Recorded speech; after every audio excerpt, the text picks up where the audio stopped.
Hello everybody, welcome to the finale of the President Hamilton timeline.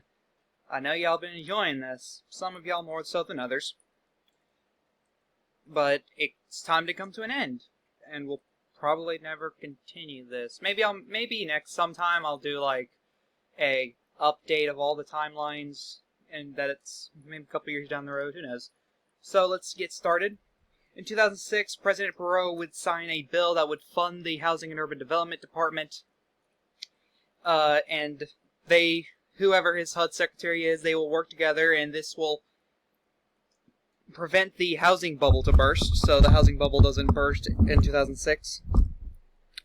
And it's also temporarily prevents the financial crisis or the Great Recession from happening by a couple of years, just temporarily preventing it. In 2007, President Perot would veto the Shepard Act, which would be very unpopular to the left wing of the Republican Party. Also, the war in Somalia doesn't occur, since the Republicans are very isolationists. In 2008, we would have the election. Federalists would nominate Illinois Senator Barack Obama, and Republicans would nominate the North Carolina Senator John Edwards. However, there is still that scandal about John Edwards cheating on his dying wife, and since trends are more favorable for more states to be battleground states, Barack Obama is able to win a lot more states than he did in 2008. And Ross Perot would rescind his endorsement of John Edwards and actually urges Republicans to vote for Barack Obama, actually. So this kind of kills John Edwards' chances at the presidency and leads to Barack Obama winning in a massive landslide, 442 to 96, to become the 38th president. If we go on to 2009, President Obama would sign an executive order closing Guantanamo Bay, which is very unpopular with the right wing of the Federalist Party. And he also passes Obamacare.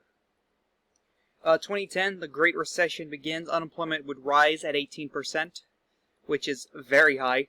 President Obama would sign a stimulus package, which he gives $1,000 to every citizen, which causes a major inflation crisis, only pushing the Great Recession forward and making it worse.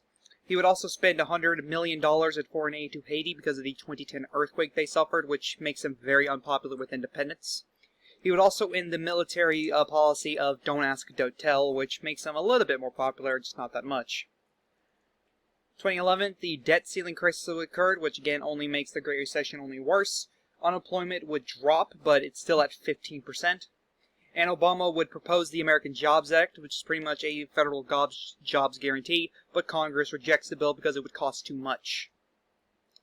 We go on to the 2012 election. Republicans nominate Texas Congressman Ron Paul, who is a very strong anti-Obama advocate in the House. And of course, there are Federalists calling him a racist for it, but it's really not a racist, but anyway. And he goes on to defeat Barack Obama 331 to 207. Winning a whole heck of a lot of states, flipping them from 4 years previous. Now we go on to 2013. The Great Recession would end 3 months into Ron Paul's presidency. Unemployment would drop to 6% in Ron Paul's first year as the president. He would also sign a deal with Russia that would ease tensions between the two countries, because at this point Russia and the United States would be very with attention at each other because Obama was president, would have weakened that relationship with Russia.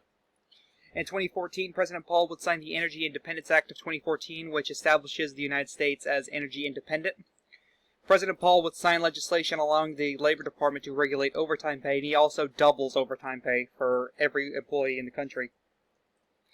And unemployment sits at 2%, which is below the historical average, which makes Ron Paul a pretty popular guy. In 2015, President Paul would sign legislation ending the practice of regime change wars, kind of continuing the isolationist policy of the Republican Party. And he also vetoes the USA Freedom Act, which is a second attempt to pass the Patriot Act, which Ross Perot vetoed in 2001 or 2002.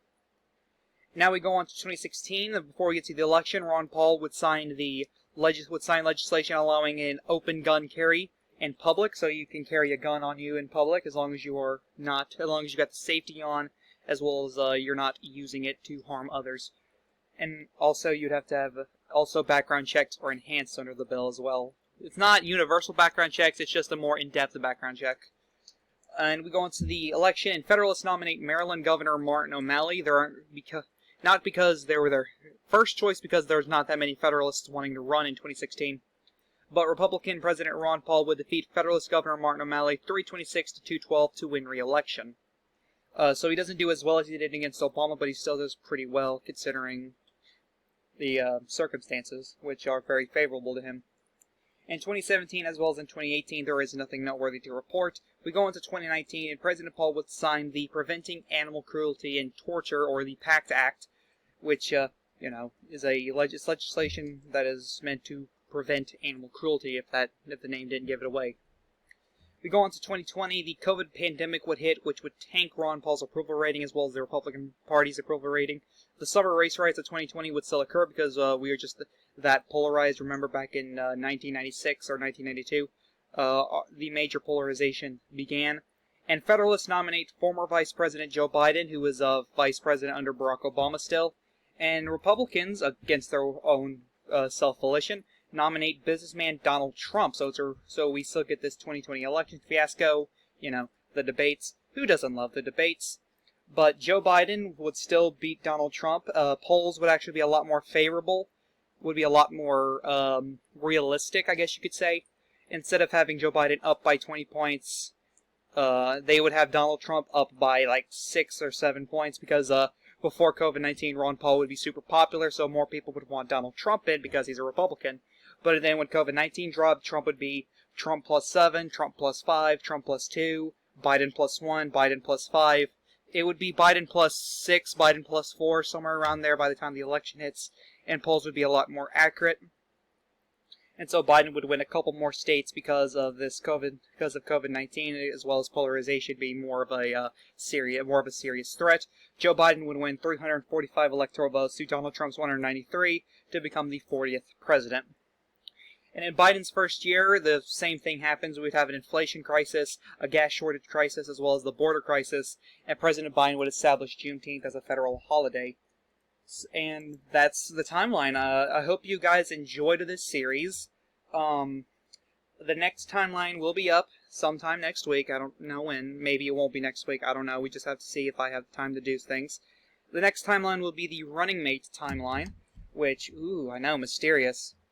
Go follow my Twitter, @ChaoticPolitics. This is the Chaotic One saying, peace.